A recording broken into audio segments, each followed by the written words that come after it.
గ్రామం కానీ లేకపోతే ఒక వార్డు కానీ ఆ వార్డులో మనం సరిగా పనిచేసి అత్యధిక ఓట్లు మనం వేయిస్తే గత్యంతరం లేకుండా ఏ వర్గంలో ఉన్నా ఎవరు వచ్చినా కూడా మనకే పిలిచి టికెట్ ఇవ్వాల్సిన పరిస్థితి ఏర్పడుతుంది. ఆ రకమైన పరిస్థితులు మనం తెచ్చుకోవాలి. మనం ఓట్లు అడిగినప్పుడు మనం ఒకటే ఉండాలి.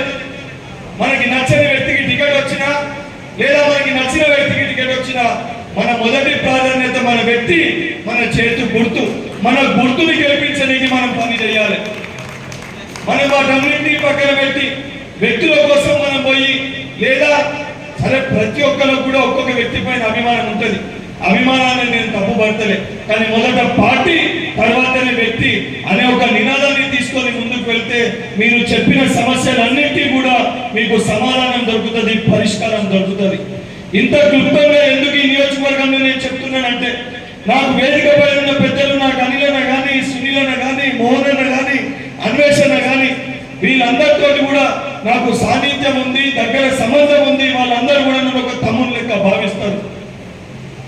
కానీ ఏదున్నా, ఎంత దగ్గర ఉన్నా, ఎవరెంత క్లోజ్ ఉన్నా కూడా పార్టీ కోసం పనిచేసే వ్యక్తుల్నే మేము పేర్లు ఇస్తామని చెప్పి వాళ్ళందరూ కూడా చెప్పడం జరిగింది. మీరందరూ కూడా ఇంతకుముందు ఇక్కడ వచ్చి మండల పార్టీ అధ్యక్షులు మాట్లాడుతూ మేము ఇక్కడ పోతామని అంటున్నారు, మేము అక్కడ పోతామని అంటున్నారు అని.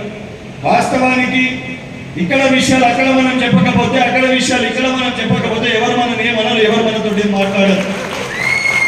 రెండు చేతులు కలిస్తేనే తప్పు అనేది జరుగుతుంది. నిజంగా పార్టీ కోసం మనం మంచి కోరేటోళ్ళం అయితే మనం మోహనన్న దగ్గర వచ్చి మోహనన్న ఒక తప్పు మాట చెప్పిన సునీలన్న దగ్గర పోయి సునీలన్న మోహనన్న నీ గురించి చాలా బాగా మాట్లాడుతున్నా అని చెప్పి చెప్పాలి. కలిపే ప్రయత్నం మనం చేయాలి. నికాసైన కాంగ్రెస్ పార్టీ కార్యకర్తలు నాయకులని కలిపే ప్రయత్నం చేయాలి తప్ప నాయకుల మధ్యలో చిచ్చు పెట్టే ప్రయత్నం చేస్తే రేపు పొద్దున ఆ చిట్టు ఆ మంటలో మనమే కాలిపోతాము, మనకే నష్టం జరుగుతుంది.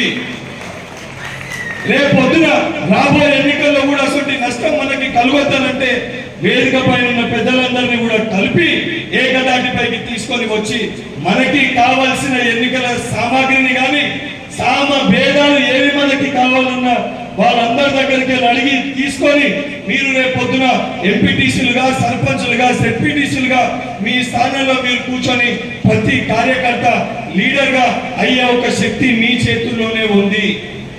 ఆ రకంగా మీరందరూ కూడా ఈ బాల్కొండ నియోజకవర్గంలో పెద్దలందరినీ కూడా ఏకదాటిపైకి తీసుకురావడంలో మండల పార్టీ అధ్యక్షులు, ప్రతి గ్రామ స్థాయిలో ఉన్న కార్యకర్తలు మీరందరూ కూడా ఆ రకంగా కృషి చేయాలని చెప్పి మీ అందరికంటే వయసులో చిన్నవాడిని కాబట్టి పార్టీ పరిస్థితి బలపడాలని ఒక ఉద్దేశంతో మీ అందరికీ చేతులు జోడించి విజ్ఞప్తి చేస్తున్నా.